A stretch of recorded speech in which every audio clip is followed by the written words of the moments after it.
ETF index mutual funds నేర్చుకుని stock మార్కెట్లో రాణించాలనుకుంటున్నారా? వెంటనే ఈ నెంబర్కి కాల్ చేయండి.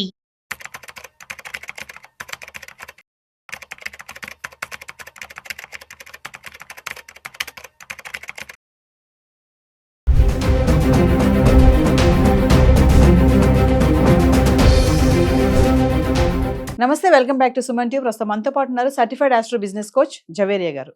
నమస్తే మ్యామ్. నమస్తే నవీన గారు. జవేరియా గారు, ఇప్పుడు గోల్డ్ అండ్ సిల్వర్ ప్రైసెస్ చూసుకుంటే, అంటే stock market, mutual funds, real estate and gold, ఈ నాలుగిట్లో చూసుకుంటే ఎందులో ఇన్వెస్ట్మెంట్ చేస్తే బాగుంటుంది అంటే ఏం చెప్తారు? చాలా మంచి ప్రశ్న నవీన గారు. ఎందుకంటే savings in 4 sectors, so which one is the best అంటున్నారు మీరు? ఎలా ఆలోచించాలంటే, ఇప్పుడు నాకు ఒక స్టాక్ మార్కెట్ గురించి, షేర్స్ గురించి అవగాహన ఉంది. సో నాకు ఇష్టం, షేర్స్ అంటే చాలా ఇష్టం. అలాంటప్పుడు గోల్డ్ కానీ, తర్వాత మీకు రియల్ ఎస్టేట్ కానీ అంత అవగాహన లేనప్పుడు నేను షేర్స్ మీదే పెట్టాలనుకుంటున్నాను. ఎందుకంటే నాకు దాని గురించి కంప్లీట్ నాలెడ్జ్ ఉంది అండ్ ఒక ట్రస్ట్ బిల్డింగ్ అనేది ఇంటర్నల్ నుంచి ఉంటుంది. కాబట్టి ఖచ్చితంగా నేను స్టాక్సే ఎంచుకుంటాను. And same as it is real estate వాళ్ళు కానివ్వండి, గోల్డ్ ఇన్వెస్ట్మెంట్ అయినా. But compare to real estate and gold, so which one is best అంటే, మీ దగ్గర ఎంత ఇన్వెస్ట్మెంట్ ఉంది, సో ఎన్ని ఇయర్స్ వరకు మీరు ఇన్వెస్ట్మెంట్ చేయాలనుకుంటున్నారు, రెట్టింపు ఎంతగా ఆశిస్తున్నారు, అది చాలా చాలా ఇంపార్టెంట్ అనమాట. సో మీరు ఇన్ షార్ట్ ఒక 3 to 4 years కోసం చేస్తున్నారు అనుకోండి, compare to real estate and gold, దీనికి కూడా ఎంత ఇన్వెస్ట్మెంట్ పెట్టాలనుకుంటున్నారు, ఎప్పటి వరకు, అండ్ ప్రాఫిట్ రేషియో, రిటర్న్స్ ఎంత పర్సెంటేజ్ కావాలనుకుంటున్నారు, ఒక క్లారిటీ ఉందా?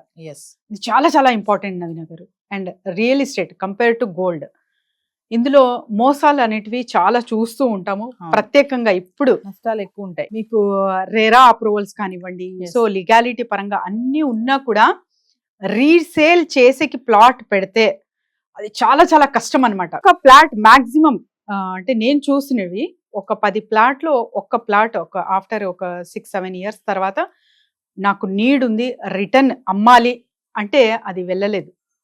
రిటర్న్ అంటే ఎవరు కొనుగోలు చేసుకోనికి అసలు ఇష్టపడట్లేదు. ఎందుకు? ఆ బిగ్ కంపెనీ, కానీ దానికి ఆనుకునే ఇంకొక చాలా చిన్న కంపెనీ, అండ్ అంటే అన్ని లీగాలిటీ పరంగా అంతా క్లారిటీగా ఉంది, కానీ అది సోల్డ్ అవుట్ అవుతుంది. సో ఇలా చెప్పలేమన్నమాట. బ్రాండ్ వల్ల రియల్ ఎస్టేట్ వెళ్తుందా, లేకపోతే సమ్ వాళ్ళు ఆఫర్స్ ఇస్తారు అలా వెళ్తుందా, లేకపోతే ఏంది అన్నది అందులో కూడా చాలా వరకు మీరు అవగాహన తీసుకోలేకపోతే రియల్ ఎస్టేట్లో ఇన్వెస్ట్ చేయడం చాలా చాలా డేంజరస్ అని కూడా చాలా మంది భావిస్తారు. కానీ అందులో కూడా మీరు ఒక పక్కడబందీగా ఒక for example 5 to 10 lakhs minimum investment in real estate చేయాలనుకోండి, అనాలిసిస్ చేసేవాళ్ళు అండ్ తర్వాత వచ్చేసి చాలా వరకు అనుభవం ఉన్న వాళ్ళు ఉంటారు, కాబట్టి వాళ్ళతో సంప్రదించి చేయొచ్చు. Comes to gold, so gold investment ఎలా ఉంటుందంటే, హాయిగా హ్యాపీగా నా దగ్గర ₹1,00,000 ఉందనుకోండి, హ్యాపీగా కొనేయచ్చు, నా కబోర్డ్లో పెట్టేయచ్చు. అంటే బిస్కెట్ చెప్తున్నాను నేను. లేదా ఈటీఎఫ్కి వెళ్ళచ్చు. సో ద బెస్ట్ పార్ట్ మీరు చెప్పినవి share market, mutual funds and real estate, gold compare చేస్తే, so minimum investment lakhs to ఒక 3 lakhs to 2 lakhs వరకు ఉంది నా దగ్గర.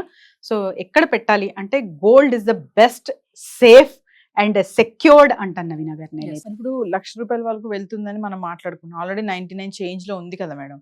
మరి ఇలా పెరుగుతున్న కానీ 1,00,000 వరకు వెళ్తే గనక ప్రస్తుతం ప్రెసెంట్ ఇంకా గోల్డ్ పైన చెయ్యొచ్చు అనుకుంటే ఏ ఢోకా లేదని అనుకోవచ్చు అంటారా? ప్రస్తుతం అయితే అంటే చూస్తున్న మార్కెట్ ప్రభావం వల్ల, ఇంటర్నేషనల్ మార్కెట్ ప్రభావం అయితే ఇంకా సాఫీగా లేదు.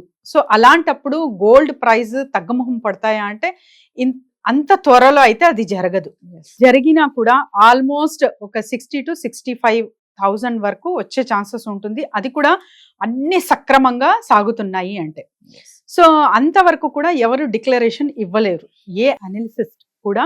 సో ఇంత ప్రైజ్ అని చెప్పలేరు అనమాట. ఇది కూడా నేను ఎలా చెప్తున్నానంటే, అకార్డింగ్ టు ద మీరు demand and supply commodity, and తర్వాత ఒక చార్ట్ అనాలిసిస్, అండ్ తర్వాత ఫ్యూచర్ డిమాండ్ ఎంత ఉంటుంది, అండ్ 3 generations కంపేర్ టు, అంటే మన బ్యాక్ జనరేషన్ కానివ్వండి, ఫ్యూచర్ జనరేషన్ కానివ్వండి, ఏ కమాడిటీ మెటల్ మీద ఇంట్రెస్టెడ్ అయి ఉంటారు. సో అన్ని అవగాహన ఒక్కసారి వేస్తే ఆల్మోస్ట్ అంతా సక్రమంగా ఉంది వరల్డ్ వైడ్గా. సో స్టాక్ మార్కెట్ సూపర్ హిట్గా వెళ్తుంది.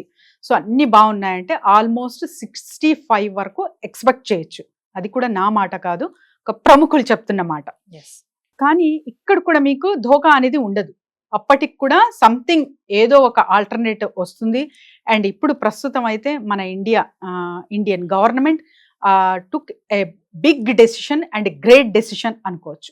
సో ఎందుకంటే ఎక్కడెక్కడైతే వరల్డ్ బ్యాంక్స్లో ఉన్న గోల్డ్ మెల్లగా మనకు రాబడుతున్నారు వెనక్కి. So this is the very very happy news అనుకోవచ్చు.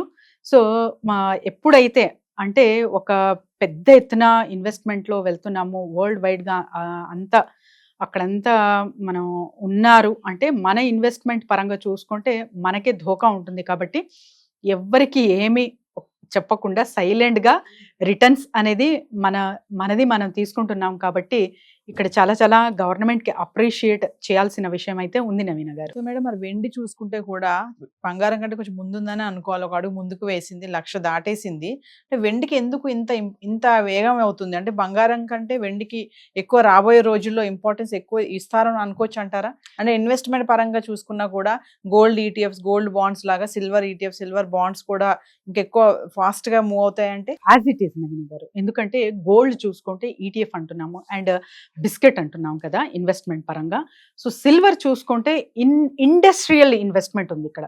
సో ఇండస్ట్రియల్ నీడ్ ఉంది ఇక్కడ. చాలా వరకు మనము ఒక ఏదో నగ లేకపోతే పూజా సామాగ్రి వీటికే కాకుండా ఇండస్ట్రియల్ వైడ్ గా ఇప్పుడు షిప్స్ చేస్తారు, దానికి కావాల్సిన మెటల్ సిల్వర్, కోటింగ్కి కావాలన్నమాట. సో అది చాలా చాలా నీడెడ్. అంటే ఎంత రిక్వైర్మెంట్ ఉంది ఫ్యూచర్గా చూసుకుంటే సిల్వర్ కంపేర్ టు మీరు సిల్వర్ ఆర్ గోల్డ్ ఇన్వెస్ట్ చేయాలంటే నేను సిల్వర్లో చేయండి అంటాను ఫస్ట్. సో అంత డిమాండెడ్గా ఉంది కాబట్టి మనకు సప్లై చూస్తున్నాము, సప్లై యాజ్ ఈక్వల్ ఉంది కంపేర్ టు గోల్డ్ కూడా. సో అందుకని డిమాండెడ్ చాలా చాలా ఉండబోతుంది సిల్వర్. సో సిల్వర్ మీద ఇన్వెస్ట్మెంట్ పెడితే ద బెస్ట్ ఇన్వెస్ట్మెంట్ అని అనుకోవచ్చు నవీన గారు. మిమ్మల్ని కాంటాక్ట్ చేయాలంటే, బిజినెస్ ఐడియాస్ కోసం సంప్రదించాలంటే చాలా మంది అడుగుతున్నారు, ఒకసారి దాని గురించి. కింద స్క్రోల్ అవుతున్న నంబర్కి కాంటాక్ట్ చేస్తే సో ఎవ్రీ మంత్ అయితే ఒక క్లాసెస్ అయితే నిర్వహిస్తున్నాము నవీన గారు. కాంటాక్ట్ చేసి రిజిస్టర్ చేసుకోవచ్చు. అండ్ బిజినెస్ ఐడియాస్ కొరకు అండ్ డిఫరెంట్ అంటే ఒక ప్రమోషన్ చేయాలి, నా దగ్గర ప్రోడక్ట్ ఉంది కానీ బిజినెస్ ఒక జస్ట్ సర్కిల్లోనే ఉండిపోయింది, ఇంకా మార్కెట్లోకి వెళ్ళాలి, సో ఒక చాలా బిగ్ వేలో నేను వెళ్ళాలనుకుంటున్నాను అన్న వాళ్ళందరూ కింద స్క్రోల్ అవుతున్న నెంబర్కి కాంటాక్ట్ చేయొచ్చు. విల్ సపోర్ట్ దెమ్ నవీన గారు. Thank you ma'am. Thank you.